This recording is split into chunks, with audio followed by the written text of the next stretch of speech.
The morning my cardiologist told me I needed surgery, he didn't start with numbers. He started with silence, the kind doctors use when they're deciding how gently to change someone's life. Then he looked up from my chart and said, "Mr. Whitaker, we can't keep delaying this anymore. My name is Howard Whitaker. I'm 71 years old. I spent 42 years driving a delivery truck across Missouri, rarely taking a sick day, rarely asking anyone for help. I buried my wife Eleanor 6 years ago. Since then, I've learned something about growing older. The hardest part isn't the pain. It's realizing the people you once carried are now deciding whether you're worth carrying back. The surgery itself wasn't impossible. Insurance covered most of it, but there was one remaining payment, $3,200. Without it, they wouldn't schedule the operation. I nodded while the doctor explained everything, but honestly I only heard one sentence. "You have about a month before this becomes much more dangerous." I drove home to Springfield in complete silence. The radio stayed off. When you've spent 40 years solving your own problems, asking for help feels heavier than illness itself. I had 2 children. My oldest son, Brandon, was 45. He owned a chain of luxury car dealerships across southern Missouri. Big house, 3 vacation properties, pictures online beside sports cars he couldn't pronounce when he was 16. People called him successful. My daughter Emily was 38, a single mother. 2 boys, worked full-time as a medical receptionist while cleaning offices 3 nights a week just to keep rent paid. Life had not been equally generous to my children, but I loved them equally. Or at least I tried to. 3 days later, I invited Brandon to lunch. We met at an expensive steakhouse he liked, because, as he once told me, people expect success to eat in successful places. He ordered before I even sat down. I ordered coffee. When the food arrived, I finally told him, "The doctor's scheduled heart surgery." He barely looked up. "I'm sorry to hear that. There's one problem." He cut another piece of steak. "Insurance? It leaves $3,200. He nodded once. Then came the sentence I'll remember for the rest of my life. So, I wondered if you could help." He leaned back in his chair. "Dad, just my name would have hurt less. I'm really trying to separate family from finances." I stared at him. "It's a surgery." "I know. I'll pay you back." He actually laughed. "It's not about paying me back." Then he picked up his glass. "You've got Emily." I frowned. "Emily barely makes enough to survive." He shrugged. "Ask your daughter." A pause. "I'm not your bank." The waitress arrived to refill our drinks. She looked from his untouched steak to my untouched coffee. Something about her expression told me she'd heard enough. I thanked Brandon for lunch, even though he'd made me pay for my own coffee. Then I walked out. Not angry, just smaller. Now tell me honestly, if your wealthy child refused to help save your life, would you ever ask again? Or would that one answer tell you everything you needed to know? Comment "one chance" if you believe family only gets one opportunity in moments like this. Or comment "I'd still forgive" if you think parents should always leave the door open. I didn't call Emily. I couldn't. How could I ask the child already working 2 jobs to solve a problem her millionaire brother wouldn't touch? So I said nothing. 4 days passed. Apparently Brandon mentioned my surgery during a family group text. Not because he was worried, because he complained that I'd put him in an uncomfortable position. Emily arrived at my house that evening, carrying a plain white envelope. She looked exhausted. Dark circles beneath her eyes, still wearing her work scrubs. "Dad," she said quietly. I heard. I sighed. "Emily?" She placed the envelope on my kitchen table. Inside was $3,200, $20 bills, 50s, a few hundreds. Every dollar counted carefully. I looked at her. "Where did you get this?" She smiled. "It's okay." "No, it'll be okay." "Emily." She finally admitted it. "It was next month's rent." The room disappeared around me. "You can't do that." "I'll figure something out." You have 2 boys. They need their grandfather." I pushed the envelope back toward her. "I can't take this." She pushed it back. "You spent 30 years making sure Brandon and I never worried about food." She smiled through tears. "Please let me worry about you once. That sentence broke something inside me. Not because of the money, because she offered everything she had.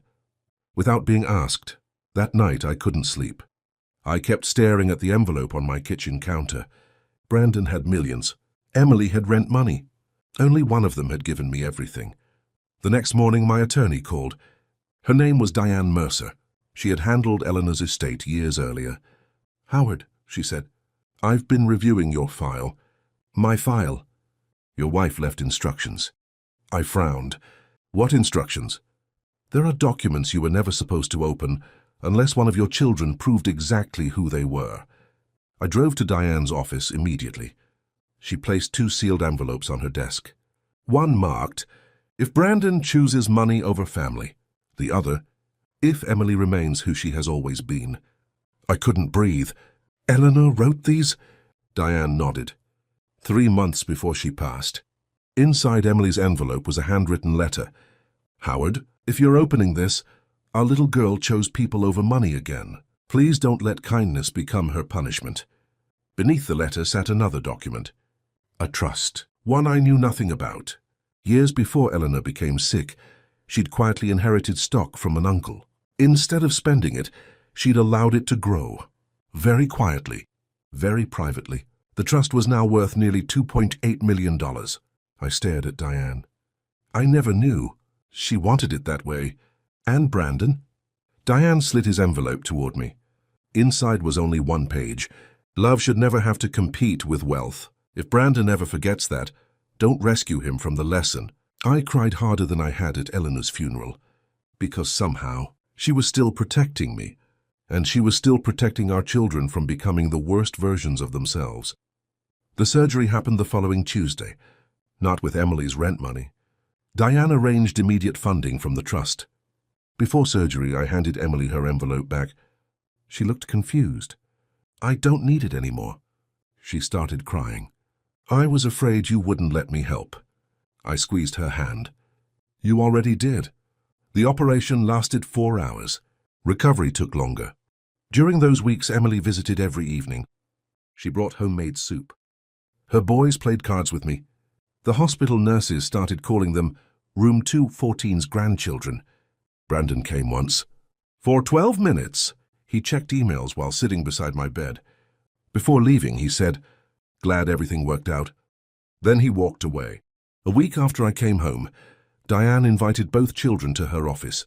Neither knew why. Brandon arrived first. Expensive suit, luxury watch, confident smile.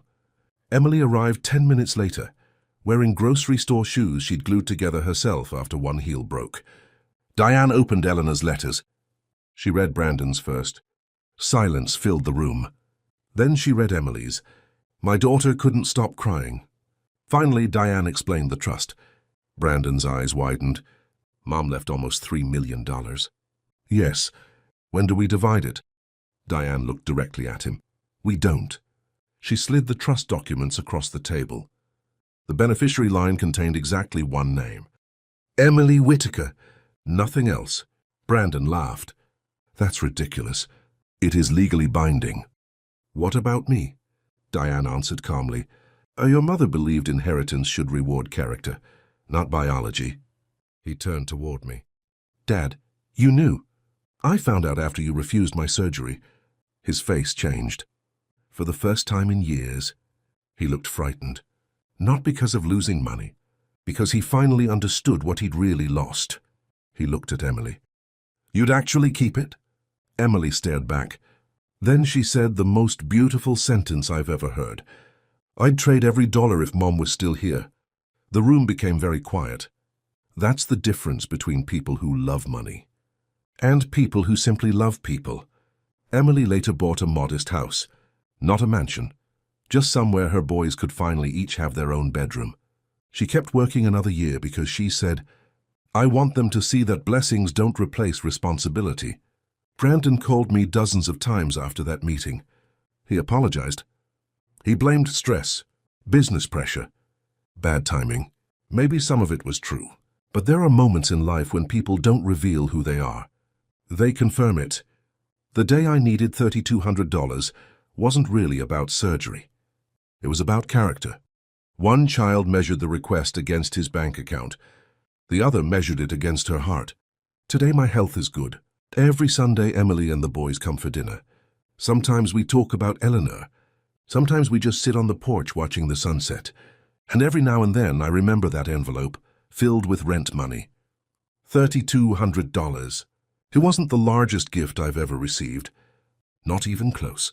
But it was the most expensive gift anyone has ever given me. Because my daughter paid for it with security, she could not afford to lose.